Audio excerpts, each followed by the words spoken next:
Летний сортларын жыябыз казыр. Карлыган жыябыз. Тимур Усманов фермер 30 гектарда корлыган һәм кура җиләге үстерә, сезонга 50 тонна җиләк җыя. Вареньеда, чәй дә ясыйлар. Хезмәт сезонлы булгангамы эшче куллар җитми. Корлыган җыярга комбайн сатып алган. Бүген ул фермерларга бизнестагы казанышлары һәм проблемалары турында сөйләде. Комбайн чит илнеке, яңартасы булса, каян алырга булыр ди. Юк, кирәкле современный техника, препаратлар, импортозамещение кирәк, технологиялар кирәк,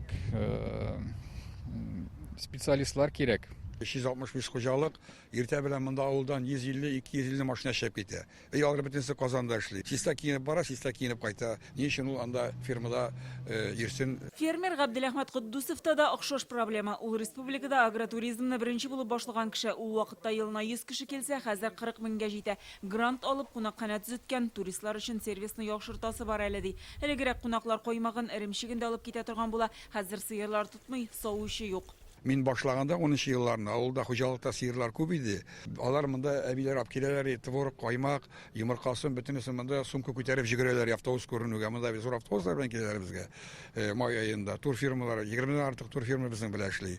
Әбиләр уже сумкаларын күтәреп чабалар иде. Хәзер менә соңгы вакытларда, соңгы 2 елда андый мөмкинлек юк, чөнки баш саны бетте. Ямаширмә фермерлары җиләктә үстерә, алмагачлары да бар, чабышкы белән дә шөгыльләнә башлаганнар, әмма барыбер районда 7000 гектар эшкәртелми торган җир кала. Анда да фермерлар килүен көтәләр. Бу эшкә нигездә фанатлар, табышны беренче урынга куймаучылар килә ди район башлыгы. Наша ценовая политика, она немножко, наверное, неправильна. Бәя сәясәте дөрес түгел. Европада фермерларның продукциясе иң кыйммәте. Экологик хиста ризык ашыйсын килсә, түләргә кирәк. Ә бездә алай түгел. Киресенчә, көзен шәһәргә түбән бәядән продукция алып барабыз. Беркемнең дә зыянга эшлисе килмәй. Ярдәм бар, ләкин ул да камил түгел. Бүген Татарстанда 4000 фермер хуҗалыгы бар. Узган 2 елда 1000нән артыгы фермер булудан туктый. Зурайды требованиялар. Иген сатылмады. Сөтнең хаклары төште. Кешеләр, эшмәкәрләр, фермерский хозяйстволар нәрсә эшли башладылар. Банкротство итәргәме?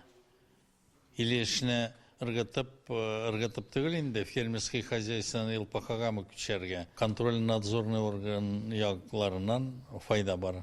Фермерлар авылның терәге, әмма хәзер үзләренә терәк кирәк. Бүгенге киңәшмәдә гадел булмаган кагыйдәләрне атыйлар. Үзебез ясамыйбыз ул Меркурийны. Ишәганы ыргылулар ясыйлар. Сыер асырыйбыз, сөтен савабыз, сдавать итәбез. Ә ул безгә справка еще не выписывает. Понимаете? Шуны хәтлек обидно безгә товаропроизводительгә шушылай, алар астында эшләргә безгә шушылай. Бирегез безгә возможность үзенә язырга Меркурийны.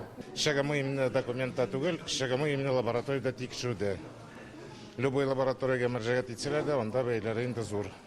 Анда без не алмыйбыз, бу инде технический регламент Таможенного союза, ул инде бездән 5 елгә принимать ителгән регламент. Ул бит инде бездән тормый инде. Кредит ала алмаучылар, пай җирләрен кайтара алмаучылар бар. Бу сораулар барысы да исәпкә алыначак. Монда сөйләп кенә безнең сүз бетмәй. Без аны Государственный совет республика җиткерәбез решение белән, без аны җиткерәбез Государственный думага. Бүгенге очрашуга галимнәрне дә чакырганнар. Алар фермерларга, хуҗалыкларга эшне нәтиҗәлерәк итү алымнары турында сөйләде. Биектау районыннан Гөлнасыйфетдинова, Алмаз Зыяддинов, Яңа Гасыр каналы.